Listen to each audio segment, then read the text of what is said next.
Good morning students. तो आज हम 11th क्लास के लिए कुछ टॉपिक पढ़ेंगे। It is D Broglie equation. देखो क्या है ये, मैं इसकी स्टेटमेंट पढ़ता हूँ पहले, उसके बाद हम देखते हैं। This equation is given by Louis de Broglie 1924।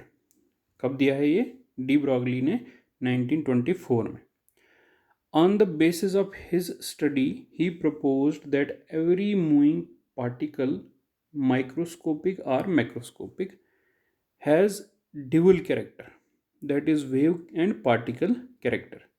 He proposed an equation for the dual character of matter called de Broglie equation. क्या कहता है कि कोई भी पार्टिकल जो मूव कर रहा होगा, मूविंग पार्टिकल, चाहे वो पार्टिकल कोई बड़ा पार्टिकल हो, मैक्रोस्कोपिक हो, या बिल्कुल एक छोटा सा पार्टिकल हो जैसे इलेक्ट्रॉन, प्रोटॉन, ये बहुत छोटे पार्टिकल हो, माइक्रोस्कोपिक जो दिखे भी नहीं, या कोई बड़ा पार्टिकल हो, कोई बड़ी बॉडी हो जैसे ट्रक, बस, कोई ट्रेन, कोई बड़ी बॉडी, इवन अर्थ। तो मैक्रोस्कोपिक हो या माइक्रोस्कोपिक हो, उसका ड्यूअल कैरेक्टर होता है। जब भी वो मूव करेगा तो उसके दो कैरेक्टर होते हैं, एक होता है आपका पार्टिकल कैरेक्टर, एक होता है आपका वेव कैरेक्टर। मतलब वो जो बॉडी है वो दो तरह से बिहेव करती है, एक पार्टिकल की शेप में भी बिहेव करती है और वेव की तरह भी वो बिहेव करती है। तो दो इसके कैरेक्टर होते हैं। कोई भी बॉडी होगी, कोई भी माइक्रोस्कोपिक, माइक्रोस्कोपिक, उसके दो कैरेक्टर हों। इसको उसने एक्सपेरिमेंटली भी प्रूव किया। कैसे प्रूव किया? देखो, सबसे पहले उसने क्या किया, फोटॉन के लिए, फॉर फोटॉन, जो अपनी स्टडी है उसने फोटॉन, जो आपको पता है जो सनलाइट है, जो वो भी एक तरह की वेव है, हम उसको वेव मानते हैं सनलाइट, और सूरज से यहाँ तक in the form of wave आती। मगर जो उसके पार्टिकल्स हैं, जो रेज में जो छोटे छोटे पार्टिकल्स हैं, उसको आप फोटॉन्स बोलते हैं। तो उस फोटॉन के लिए सबसे पहले उसने दिखाया कि वे इसका पार्टिकल कैरेक्टर भी है और इसका वेव कैरेक्टर भी है। कैसे? देखो, wave character E is equal to h nu. According to Planck's quantum theory, जो एनर्जी होती है किसी वेव में, वो होती है किसके बराबर? एच न्यू के बराबर। वेव में न्यू क्या होता है? न्यू होता है फ्रीक्वेंसी, ई होती है एनर्जी, एच होता है प्लैंक्स कांस्टेंट, और न्यू होती है फ्रीक्वेंसी। तो ये फ्रीक्वेंसी किसकी होती है? फ्रीक्वेंसी तो वेव की होती है। फ्रीक्वेंसी जो है वो एक वेव कैरेक्टर है। तो इसीलिए ये जो आपका वेव कैरेक्टर कौन सी इक्वेशन शो करती है? E is equal to h nu, क्योंकि न्यू यहाँ पे फ्रीक्वेंसी। और सेम यही एनर्जी की रिलेशन जो आपकी आइंस्टाइंस की थ्योरी है रिलेटिविटी की, वो है आपकी E is equal to m c square. ये पार्टिकल कैरेक्टर शो करती है कि जब भी कोई पार्टिकल मूव करेगा स्पीड ऑफ लाइट से, c क्या है यहाँ, m क्या है, m है मास ऑफ पार्टिकल, और c है वेलोसिटी ऑफ लाइट। जब भी कोई पार्टिकल जिसका मास m होगा और वो c वेलोसिटी से, वेलोसिटी ऑफ लाइट से चलेगा, तो उसकी जो एनर्जी है वो इस रिलेशन से निकालेंगे, E is equal to m c square. तो ये शो करता है पार्टिकल कैरेक्टर। क्यों? यहाँ पे मास है, मास तो पार्टिकल का ही होगा।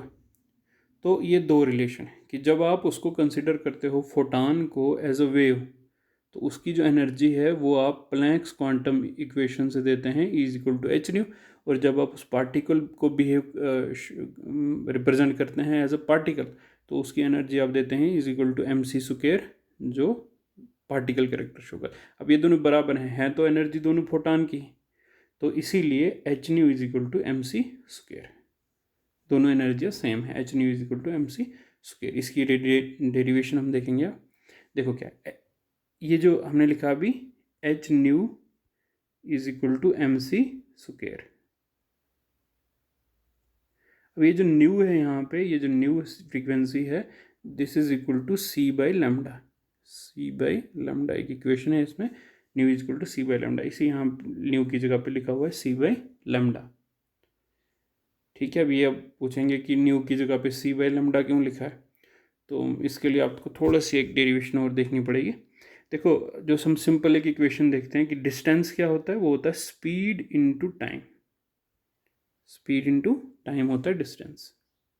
और यही केस अगर वेव के केस में देखेंगे, तो वेव के केस में डिस्टेंस का मतलब होता है वेवलेंथ लैम्डा, और स्पीड का मतलब होता है आप सी स्पीड ऑफ लाइट, और टी का यहाँ पे टी को आप लिख सकते हैं 1/ν, क्योंकि जो टी होता है जो फ्रीक्वेंसी होती है 1/t, जो न्यू होता है फ्रीक्वेंसी वो होता है 1/t। तो यहाँ टी की जगह पे हमें टी को आप यहाँ लाएंगे, न्यू को आप यहाँ ले जाएंगे, तो आप लिख सकते हैं टी की जगह पे लिख सकते हैं 1/ν। वही टी की जगह पे मैंने लिख दिया 1/ν। तो लेमडा आ गया किसके बराबर, c/ν के बराबर।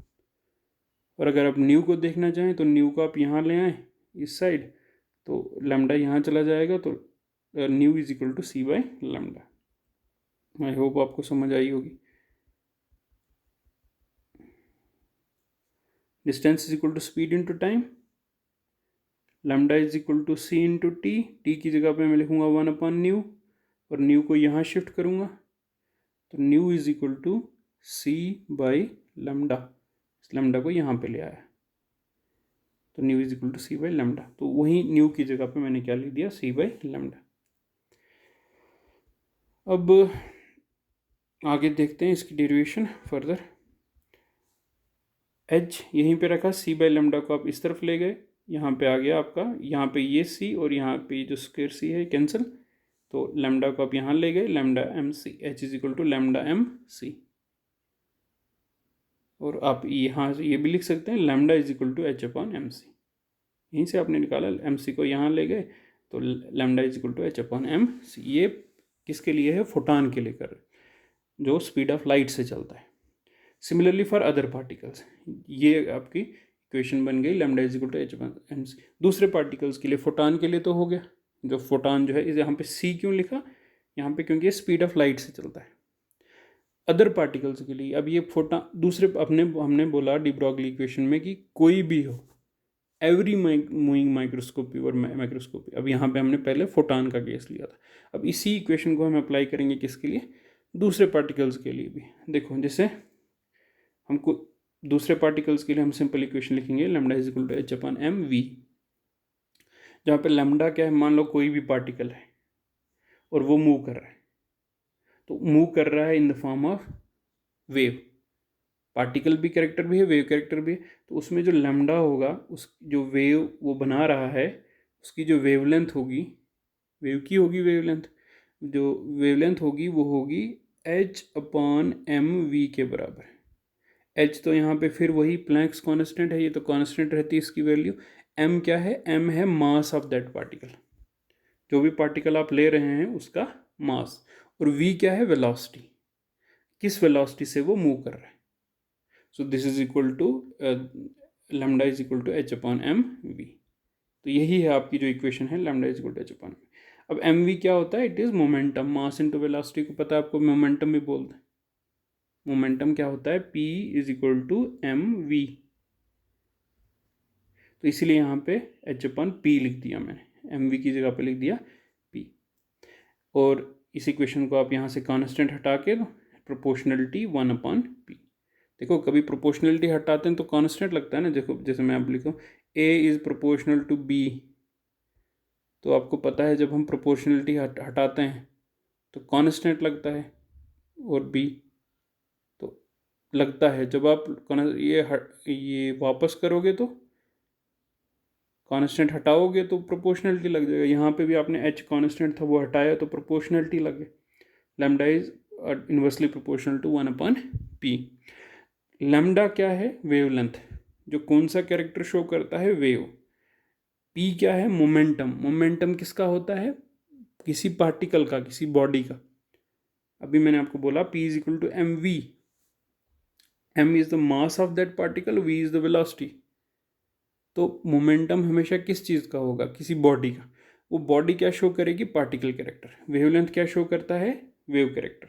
तो ये जो आपकी इक्वेशन है ये वाली 1/p, lambda is inversely proportional to, directly proportional to 1/p। Lambda show करता है वेव कैरेक्टर और p शो करता है पार्टिकल कैरेक्टर। तो यही है आपकी डी ब्रॉगली इक्वेशन कि for every moving microscopic or macroscopic particle it has dual character, उसके पास दोनों कैरेक्टर होते हैं। वेव कैरेक्टर भी और पार्टिकल कैरेक्टर भी। अब ये दोनों इन्वर्सली प्रोपोर्शनल भी हैं। इन्वर्सली मतलब अगर एक ज़्यादा होगा तो दूसरा कम होगा। अब अगर मैं बात करूँ फोटान की, जैसे अब सनलाइट आ रही है वहाँ से, तो हम बोलते हैं वो वेव की फॉर्म में आ रही। क्यों आ रही वेव की फॉर्म में? क्योंकि उसका वेव कैरेक्टर ही ज़्यादा है। आपको पार्टिकल्स क्यों नहीं दिख रहे? सनलाइट में धूप आ रही है, उसमें आपको फोटान क्यों नहीं दिख रहे? इसलिए नहीं दिख रहे क्योंकि उसका जो पार्टिकल कैरेक्टर है वो कम है और वेव कैरेक्टर आपका ज़्यादा है। क्योंकि इन्वर्सली प्रोपोर्शनल है, एक कम होगा तो दूसरा ज़्यादा होगा। उसी तरह से मान लो मैं बोलता हूँ कोई बस चल रही है, ठीक है, तो आप बोल रहे हो उसका वेव कैरेक्टर क्यों नहीं दिखे? वेव कैरेक्टर इसलिए नहीं दिखेगा क्योंकि उसका पार्टिकल कैरेक्टर बहुत ज़्यादा है। पार्टिकल कैरेक्टर ज़्यादा होगा तो वेव कैरेक्टर बहुत कम होगा।